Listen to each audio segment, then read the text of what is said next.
Peter Olson from the 1967 Oregon State Fair.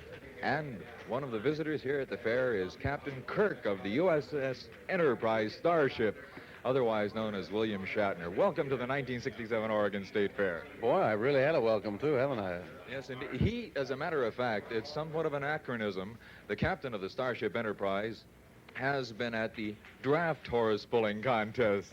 Yes, well, the only draft pulling contest I've ever seen has been draft beer pulling contest. And, But these are here at the 1967 State Fair with the Belgian draft horses, Percherons and such. And he even tried his hand on the sled out there. yeah. I pushed 2,500 pounds with the help of a horse. Right. Makes a big difference. This is quite a difference from your normal routine on the Starship, isn't it? Yeah, usually I'm walking instead of running. There's quite a throng following you around, too. And after we get out of the press room here, you're going down to the Women's World building where there is the... Well, I'll let you tell them all. You're the man with the space information. I think you're the authority here. Yeah, I think they're putting me on exhibit in the Food and Textile building. I'm going down to see the lunar orbiter model, and then take a look at the skydiving and the rodeo. And this is my first try at a state fair, and I'm seeing it from a somewhat different angle than I had hoped to, which is from the press room. Massive people have been following us around and trying to get autographs, which is great, but it interferes a little with the judging of many of the contests. We've got to figure out a strategy here. We've got many of the generals standing by, and we have the doves and the hawks here. Those are the doves who don't want to go out, and the hawks who do want to go out. Yes, they're actually laying a trap outside. They're waiting in ambush on the steps of the press room building here. Tell us, how long are you going to be here at the fair?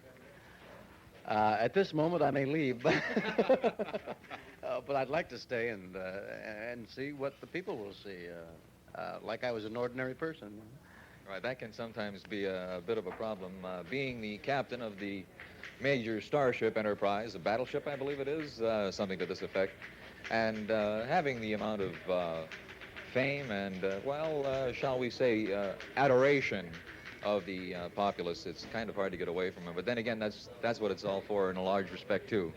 Well, I certainly like the idea that people have become familiar with me and the show, Star Trek, which, by the way, is going to be on the air Fridays now. It used to be on Thursdays. It's going to be on Fridays at 8:30, starting in 2 weeks. I certainly like the idea that they've cottoned onto the show, and me. It interferes with a little bit with everyday living, but I'll put up with that if they continue to like the show. Wonderful. Say, maybe this is verboten, but can you give us a few clues as to what's coming up on the new shows? You mean some of the storylines? Well, we continue to visit the outer reaches of the galaxy on the USS Enterprise, a ship that has some 430 people aboard. We'll continue to look at new life forms, continue to have trouble aboard the ship, which has to be solved by our human wits rather than by the mechanical devices by which we're surrounded. And in my opinion, the stories and the acting and the direction is even better than last year. And I certainly was proud of a great many of the shows last year. And this is something that I'd like to make a comment on now, too, is that many people aren't aware of the fact that Star Trek, as a, maybe science fiction, is about the only really appropriate term for it. And so many people are not aware that science fiction has become a genuine form of art and literature now. And one of the top writers in the science fiction field, James Blish, has even written several books on the series Star Trek. And he is a Hugo winner, and the Hugo is the, shall we say, the Pulitzer Prize in the science fiction world. And this is, I think, a pretty good statement for the quality of the program Star Trek. We have writing for our show a great many of the finest science fiction writers in the world today, all writing for television for the first time because they like the show. But science fiction is only a means of telling a good story, a good entertaining story. And that's why the people watch, and that's why they'll continue to watch. As long as we're entertaining with all the action and danger and interesting things, it doesn't matter whether you win a Hugo or an Emmy.